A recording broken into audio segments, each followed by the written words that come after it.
What's up, everyone? Welcome back to Anime's Hub. Today, we're diving into an absolute banger of an anime. I'm going to pass the mic over to Tom now for the full recap. There are heroes who save the world because it's the right thing to do. There are villains who destroy it because they've lost faith in humanity. And then there's Lu Shu, a boy who became powerful because people hated him. Not metaphorically, literally. Every insult, every argument, every frustrated glare, it all made him stronger. At first, that sounds ridiculous, almost comedic. But the deeper you go into Spare Me, Great Lord, the more unsettling that idea becomes. Because Lu Shu isn't just another overpowered anime protagonist. He's a survivor. A boy shaped by abandonment, poverty, loneliness, and a world that taught him very early that kindness alone doesn't keep people alive. And somewhere beneath the sarcasm, beneath the jokes, beneath the constant chaos he creates around himself, there's another mystery.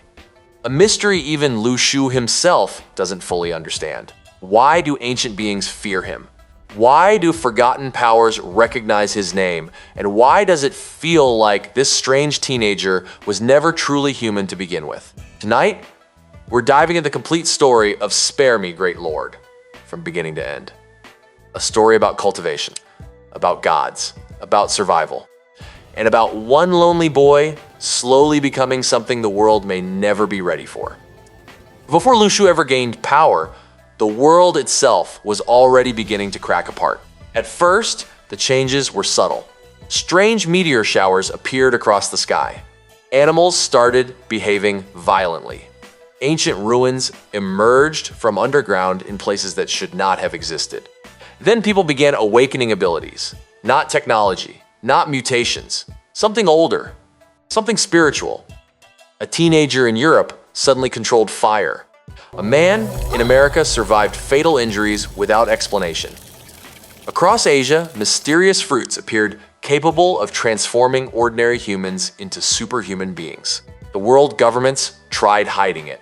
But reality was changing too quickly. Humanity was entering a new age, an age where the laws of nature no longer applied equally to everyone. Some people called it evolution. Others called it the spiritual revival. But nobody truly understood where it came from. And that uncertainty terrified the world, because power changes society faster than fear ever could.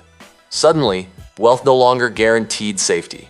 Weapons no longer guaranteed dominance. Now strength came from cultivation, from spiritual energy, from awakening. And in the middle of this global transformation, hidden organizations began emerging from the shadows.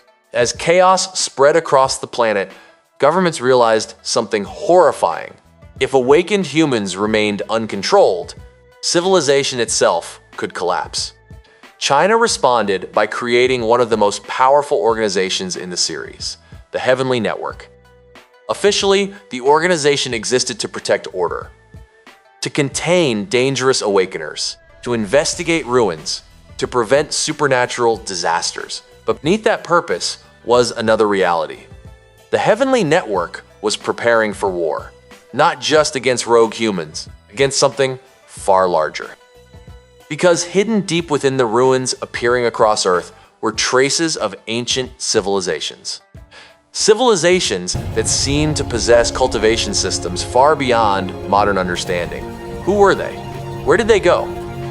And why was their power returning now? Those questions would eventually reshape the entire world.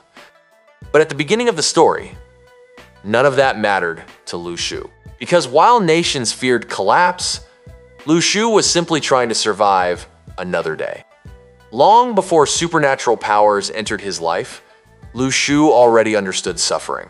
He lived in poverty with his younger adoptive sister, Lu Xiaoyu. The apartment they shared was small, cold, and barely functional. Some nights, there wasn't enough food. Some winters, there wasn't enough heat, and yet, they endured. Together. Unlike many anime protagonists, Lu Shu wasn't driven by dreams of greatness. He didn't want revenge. He didn't crave glory. He simply wanted stability. Enough money to survive. Enough strength to protect Xiaoyu, that was all. But poverty changes people in quiet ways.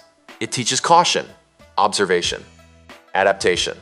Lu Shu became incredibly intelligent because he had to. He learned how adults lied, how people manipulated others, how society ignored the weak. And slowly, he developed a personality that confused almost everyone around him. He was sarcastic, annoyingly clever, emotionally guarded, sometimes even shameless. But beneath all of it, Lu Shu was deeply afraid. Afraid of losing the only person who mattered to him. Lu Xiaoyu, meanwhile, was different. Quiet, calm, almost eerily emotionless at times. She rarely complained, rarely expressed fear. But whenever Lu Shu was involved, something inside her changed. Because to Xiaoyu, Lu Shu wasn't just family. He was her entire world, and neither of them realized it yet. But both children carried secrets far older than humanity itself. The moment Lu Shu's life changed forever didn't begin with destiny. It began with pain. One night, while returning home, Lu Shu encountered something impossible. A supernatural event. An awakening. The spiritual energies spreading across Earth had finally reached him. But unlike everyone else, Lu Shu didn't awaken a normal power. Instead, a mysterious interface appeared before him. A system. Cold, mechanical, almost alive, and its function was absurd. The negative emotion system. Every time another person experienced negative emotions toward Lu Shu, the system rewarded him. Anger gave points. Embarrassment gave points. Jealousy, humiliation, hatred, all of it became fuel for growth. At first, Lu Shu could barely believe it. Then he tested it. The system responded immediately. Points acquired. And in that single moment, one of the most dangerous protagonists in cultivation anime was born. Because most people would treat this ability carefully. Lu Shu weaponized it instantly. This is where spare me, great lord, becomes completely different from traditional cultivation stories. Most protagonists gain power through discipline, meditation, training, ancient bloodlines. But Lu Shu, he farms emotional damage. And the terrifying part is, he's unbelievably good at it. He trolls classmates until they explode in frustration, manipulates conversations for reactions, embarrasses arrogant cultivators publicly. Even during dangerous situations, Lu Shu somehow finds ways to irritate everyone around him. The series takes this into comedy constantly, but hidden beneath the humor is something darker. Lu Shu's system rewards emotional manipulation, which means his greatest weapon isn't lightning.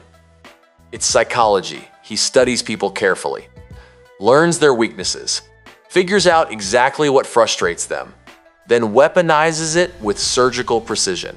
And because he grew up poor, because he spent years observing how people treated weakness, he understands human behavior frighteningly well. This makes Lu Shu unpredictable in a way most cultivators aren't prepared for. Because traditional cultivators rely on pride, honor, reputation.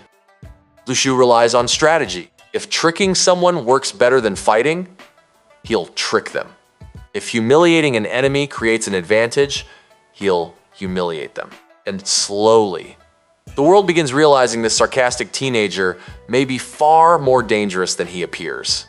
As Lu Shu accumulates negative emotion points, the system allows him to improve physically and spiritually. His body strengthens, his senses sharpen, and eventually, he awakens lightning abilities. At first, the power seems relatively ordinary compared to other supernatural awakenings happening around the world.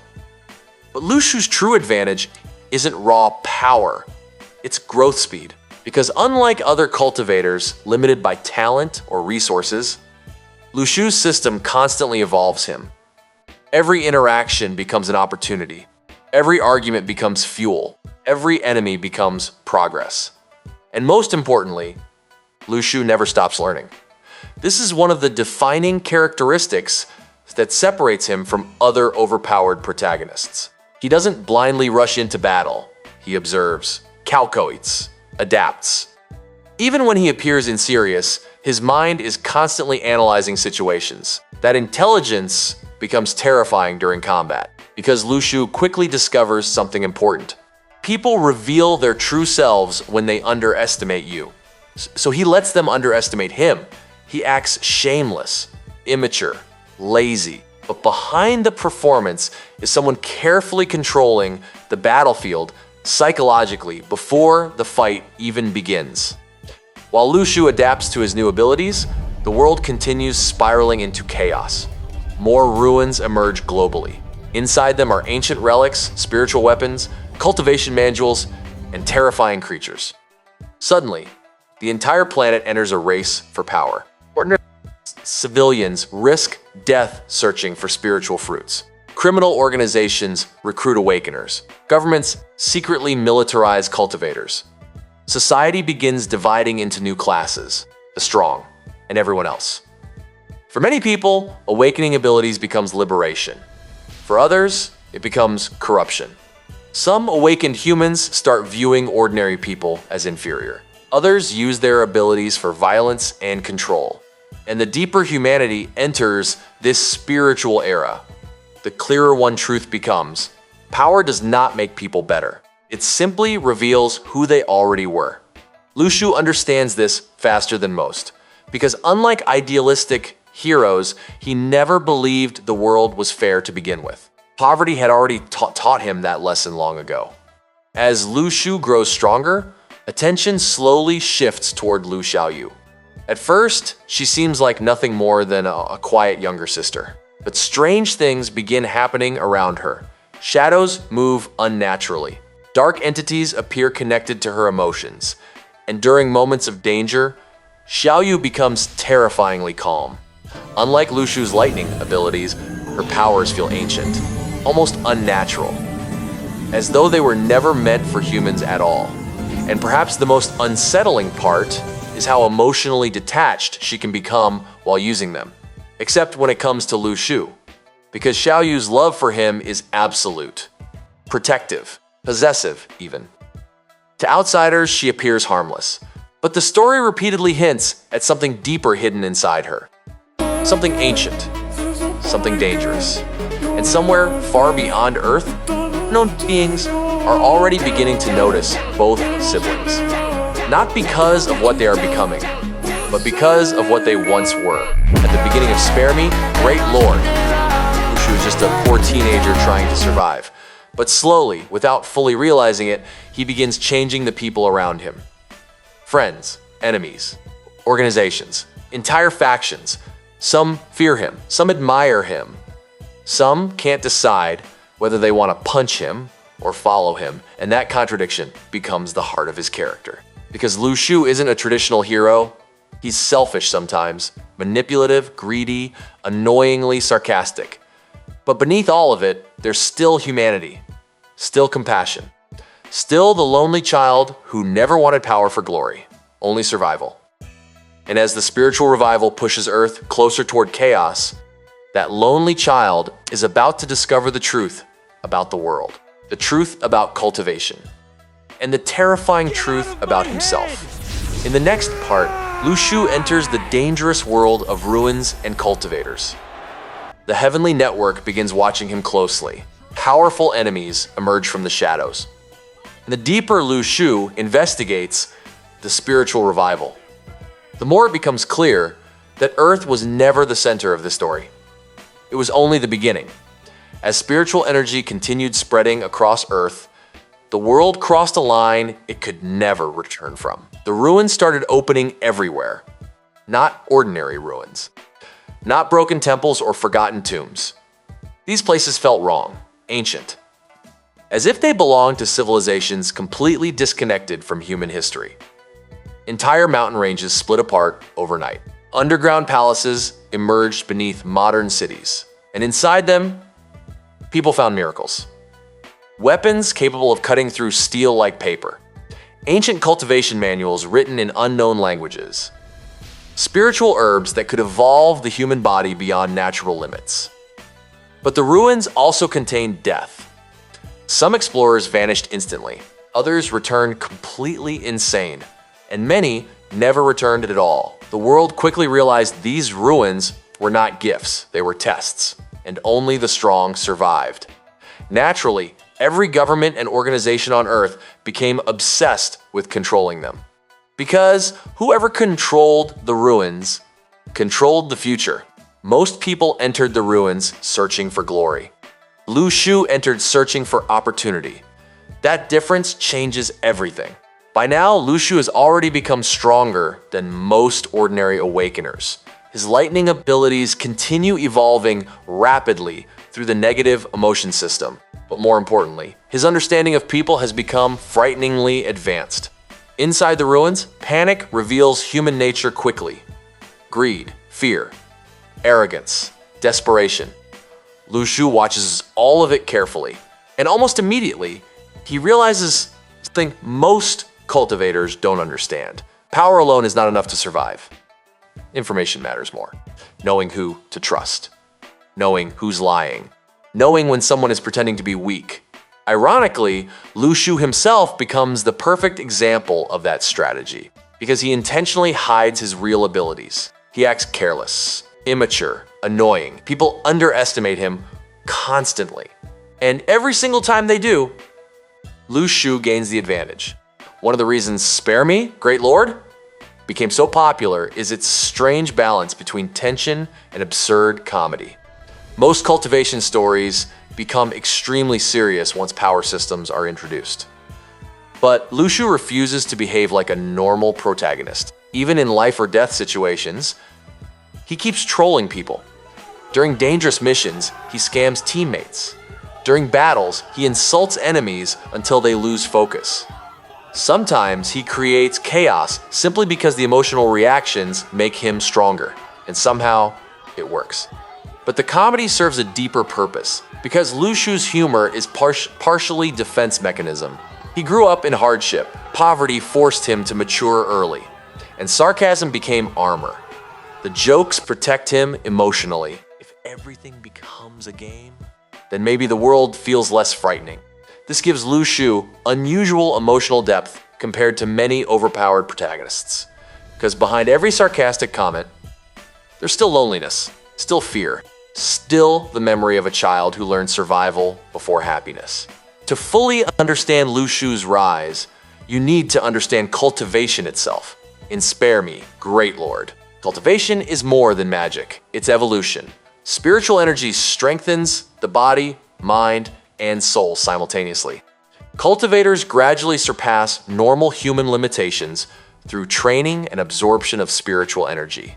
As they advance, their senses sharpen, their lifespan increases. Their physical abilities become monstrous. Some cultivators eventually reach levels where they can destroy armies alone. But cultivation is also deeply hierarchical. Every stage creates enormous gaps in power. Lower-ranked cultivators are often helpless against higher-ranked opponents. That's why intelligence becomes Lu Shu's greatest advantage. Because while others obsess over strength alone, Lu Shu studies systems, patterns, human behavior, weaknesses. He understands that battles are psychological long before they become physical. And because of this, he starts defeating opponents far stronger than himself, not through brute force, but through manipulation. It doesn't take long before the Heavenly Network notices him. At first, they view Lu Shu as unusual but manageable, a talented awakener with strange behavior. But the deeper they investigate him, the stranger things become. His growth rate is abnormal. His combat instincts are exceptional. And despite his constant jokes, he demonstrates frightening strategic intelligence during dangerous operations. Some members of the Heavenly Network begin respecting him. Others become suspicious, because Lu Shu constantly hides information. He never fully reveals his abilities, never fully trusts authority, and honestly, he has good reason not to. Lu Shu grew up watching powerful people ignore suffering. Why would he suddenly trust organizations now? Still, the Heavenly Network recognizes his potential. And slowly, Lu Shu becomes drawn deeper into the hidden world of cultivators, secret operations, and supernatural warfare. A world far larger than he ever imagined. Throughout the story, Spare Me, Great Lord quietly plants clues about Lu Shu's true identity. Ancient beings react with fear when sensing him. Mysterious relics activate around him unnaturally. Powerful figures speak as though they've encountered him before. At first, these moments seem random. But slowly, a terrifying possibility begins forming. What if Lu Shu's current life isn't truly his first? What if the sarcastic teenager struggling through modern Earth was once something far greater? Something ancient. Something powerful enough that even forgotten civilizations still remember him. And if that's true, then what exactly is Lu Shu becoming? Awesome stuff, Tom. Thanks for that incredible recap. You always nail the details. If you guys enjoyed this video, show Tom some love in the comments and give us a thumbs up.